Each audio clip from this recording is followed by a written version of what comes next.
The Washington, D.C. skyline glowed with city lights, but Ifeanyi Okoro couldn't shake the darkness that followed him. He had escaped Nigeria, leaving behind a trail of enemies and the ghosts of those who paid the price for uncovering the truth. But even across the ocean, he was not safe.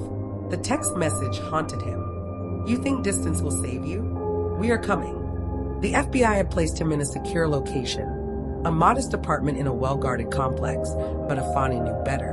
Chike Obi's reach was vast, his wealth nearly limitless. If he wanted Ifeanyi dead, borders wouldn't stop him. FBI agent Marcus Reynolds sat across from Ifeanyi, his face a mask of calm professionalism.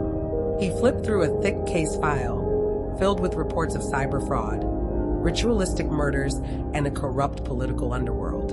"We need you to testify," Reynolds said, voice firm. "We're building a case against Chike and his syndicate, but we need first-hand accounts." Ifeanyi clenched his fists. He wanted justice, but he'd seen what Chike was capable of: burned buildings, shattered lives, bodies left in back alleys, as warnings. He hesitated. "You don't understand," Ifeanyi said. "Chike doesn't just kill. He makes examples of people. My editor is dead because of me. And if I testify," Reynolds leaned forward, "then we take them down. All of them. But we can't do it without you." Back in Nigeria, Chike Obi sat in a dimly lit lounge, the city of Lagos stretching beyond the tinted windows. Depo King D. Falana paced beside him, his frustration evident. Muna the ghost. UME scrolled through intelligence reports on his laptop. "He's in the US, Muna confirmed. Under FBI protection. But protection isn't invincible." Chike exhaled sharply, swirling a glass of whiskey. "We need to hit him before he testifies. I want every resource on this." Depo grinned. "I know a guy. Ex-military. Specializes in high-profile eliminations. Ifeanyi won't live long enough to utter a word." Chike nodded. "Make it happen." A week later, a man known only as the Scorpion landed in Washington, D.C. He was a ghost. No digital footprint, no paper trail. A Nigerian mercenary, trained in precision kills. As he stepped off the plane, a burner phone buzzed in his pocket.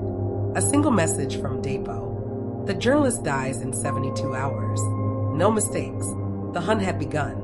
Ifeanyi felt it before he saw it. The creeping sensation of being watched. A shadow that lingered too long in the street below his apartment. The same black sedan circling his block. Reynolds had warned him to stay indoors, but Ifeanyi was done hiding. That night, he walked into a nearby diner, hoping for a moment of normalcy. But as he sipped his coffee, the door swung open, and a man slid into the booth across from him. The Scorpion. Ifeanyi's blood turned to ice. The man smiled, calm, predatory. "I admire your courage," the Scorpion said. "Most men in your position would run." Ifeanyi steadied his breathing. "What do you want?"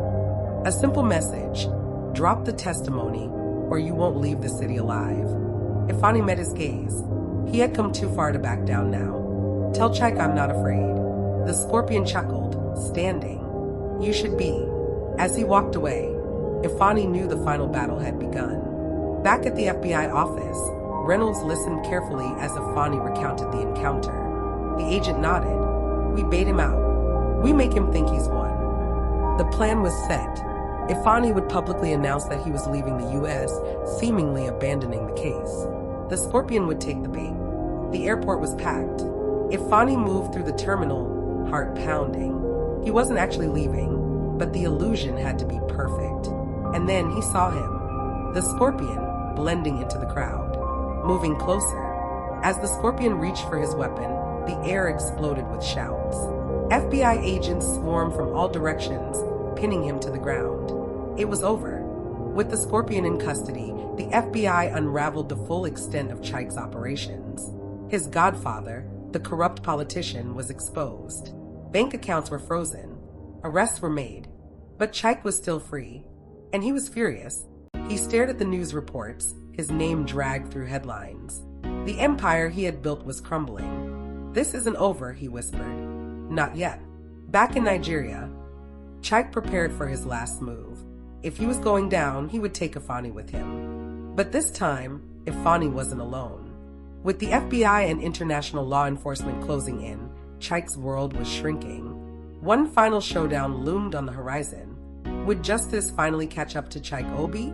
Or would the dark web of deceit claim one last victim? Please subscribe, share, and like our channel for more interesting stories.